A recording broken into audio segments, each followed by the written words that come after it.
Assalamualaikum warahmatullahi wabarakatuh.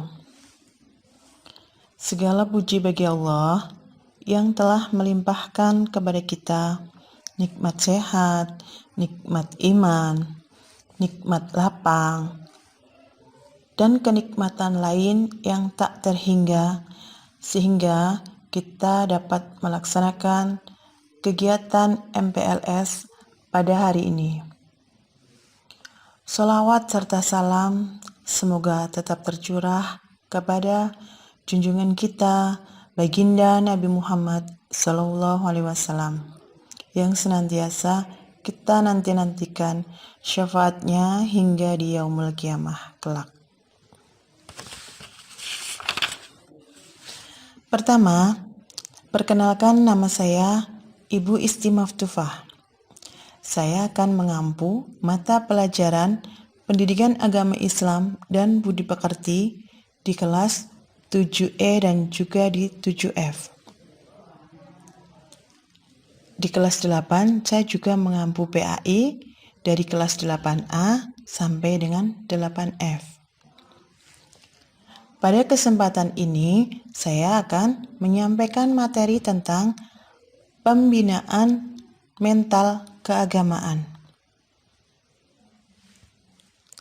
Sebelum kita lebih jauh membahas tentang mental agama, terlebih dahulu kita pahami tentang pengertian pendidikan.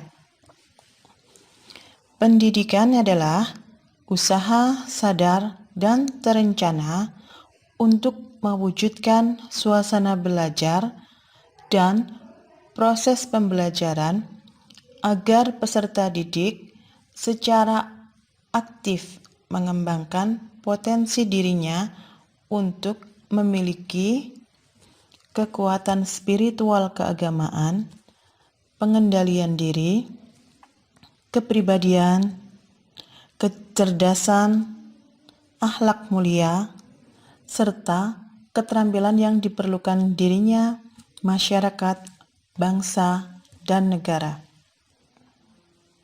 Dari pengertian ini, bisa kita pahami bahwa tujuan dari pendidikan itu lebih menitik beratkan kepada pengembangan aspek afektif atau sikap kepribadian.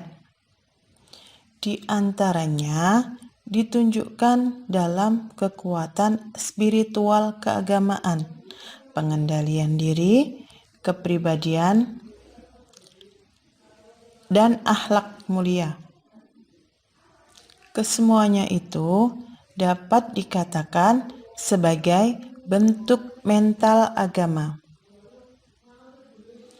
Mental agama ini juga disebut sebagai karakter, yang dalam hal ini adalah karakter religius. Dalam istilah agama Islam disebut sebagai akhlak.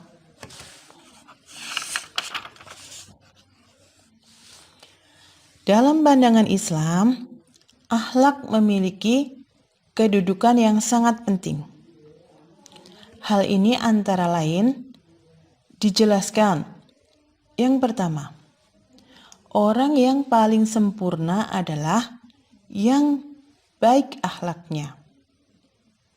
Yang kedua, inti agama adalah baiknya akhlak atau budi pekerti.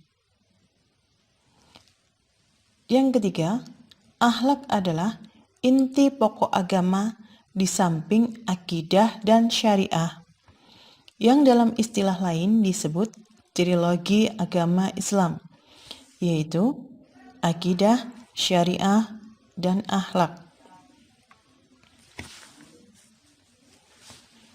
Kemudian dalam pepatah Jawa yang sering berkaitan dengan akhlak, sering kita dengar adalah ajining diri saka lati, ajining rogo saka busono. Harga diri seseorang itu ditentukan oleh perilaku, perbuatan, mental, atau dikenal dengan akhlak. Maka Jika ingin dihargai oleh orang lain, hendaklah seseorang itu berbuat yang baik atau memiliki akhlak yang baik, akhlakul karimah. Berikutnya, kita akan memahami tentang pendidikan akhlak dan pendidikan moral. 1. Pendidikan agama adalah unsur terpenting dalam pendidikan mental. Dengan dasar agama yang ditanamkan sedari kecil, maka akan menjadikan seseorang itu tumbuh menjadi pribadi yang bermental kuat karena mempunyai pegangan agama yang kuat. Kedua, pendidikan moral yang paling baik sebenarnya terdapat dalam agama, karena nilai-nilai moral yang dapat dipatuhi dengan kesadarannya sendiri dan penghayatan yang tertinggi tanpa paksaan dari luar dan datangnya dari keyakinan beragama. Yang ketiga, kepribadian itu harus dipupuk dan ditanam sedari kecil, sehingga menjadi bagian yang tak terpisahkan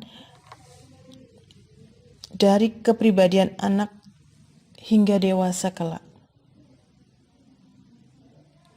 Jadi, anak yang diajarkan agama atau akhlak yang baik akan tumbuh menjadi pribadi yang baik sampai dewasa jika akhlak tersebut terus ditanamkan dalam kesehariannya.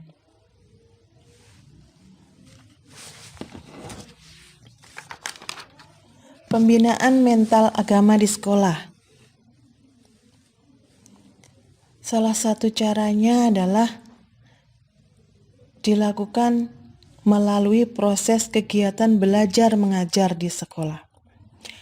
Di SMP 2 Pajangan ini ditanamkan juga mulai dari akan melakukan proses pembelajaran, ditanamkan untuk selalu memberikan salam, berdoa sebelum pelajaran dimulai, dan juga ketika diakhiri pembelajaran dengan berdoa. Kenapa kita harus berdoa sebelum dan juga sesudah belajar?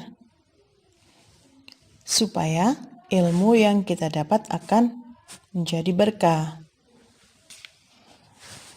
Hal ini juga berkaitan dengan tuntutan agama. Ada adab yang terdapat dalam agama Islam. Bagaimana caranya supaya ilmu yang diterima itu berkah. Jadi ada adab menuntut ilmu dalam Islam. Yang pertama adalah niat. Niatnya lillahi ta'ala atau niat menuntut ilmu itu karena Allah Subhanahu wa ta'ala.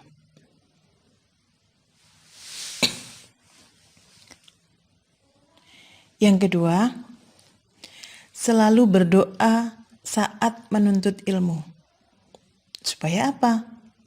Supaya Allah Subhanahu wa ta'ala memberikan manfaat atas ilmu yang dicapainya dan mudah dalam memahami pelajaran, atau dimudahkan oleh Allah dalam mempelajari suatu ilmu.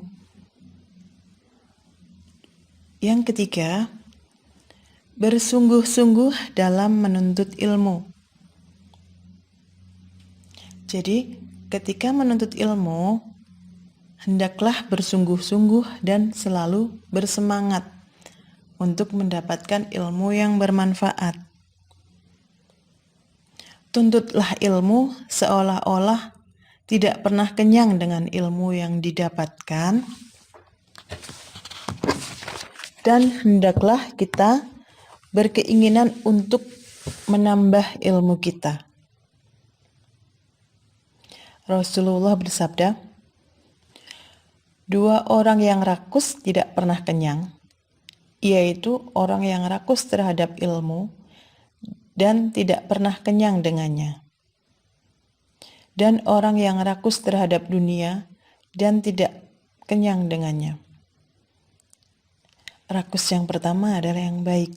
Jadi tidak pernah puas dengan ilmu yang didapat, selalu berkeinginan untuk mendapatkan ilmu yang lebih lagi. Kemudian yang keempat, menjauhi maksiat. Ada hadis dari Abu Hurairah dari Rasulullah SAW. Beliau bersabda, "Seorang hamba apabila melakukan suatu kesalahan, maka dititikkan dalam hatinya sebuah titik hitam. Apabila ia meninggalkannya dan meminta ampun serta bertaubat, hatinya dibersihkan. Apabila ia kembali berbuat maksiat, maka ditambahkan titik hitam itu hingga menguasai hatinya. Itulah yang diistilahkan ar-ran yang Allah sebutkan dalam firman-Nya, yang artinya sekali-kali tidak demikian. Sebenarnya apa yang selalu mereka usahakan itu menutupi hatinya.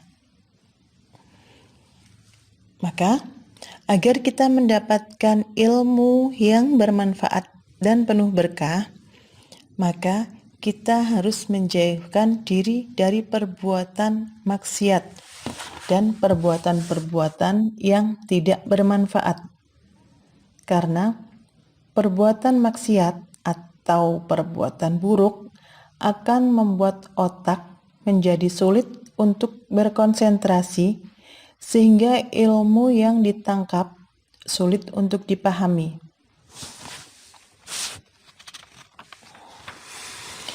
Yang kelima, jangan sombong ketika menuntut ilmu. Jika ingin mendapatkan ilmu yang bermanfaat, maka jaga hati kalian untuk tetap rendah hati. Tidak boleh sombong dengan ilmu yang dimiliki. Seperti hadis riwayat Bukhari, dua orang yang tidak belajar ilmu, yaitu orang pemalu dan orang sombong. Artinya, orang yang sombong ilmunya tidak berkah. Yang keenam, menyimak guru saat menuntut ilmu.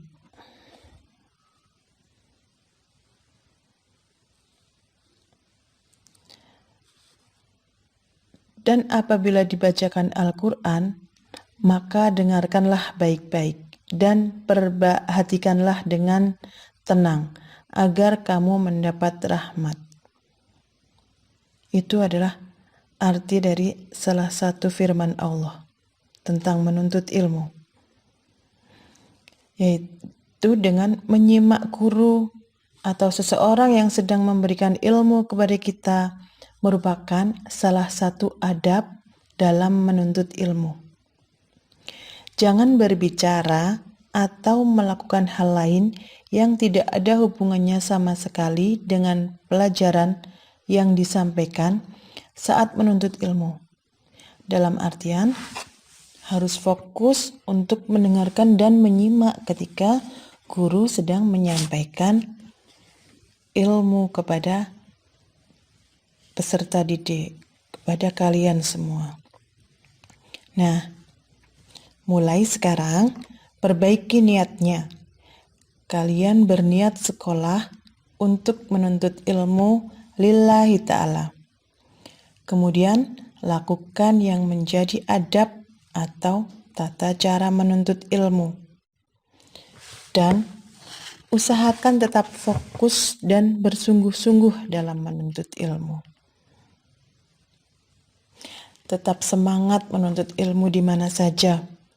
Tidak hanya di bangku sekolah, namun juga diiringi dengan menuntut ilmu agama sebagai bekal kalian menjalani kehidupan hingga di akhirat kelak.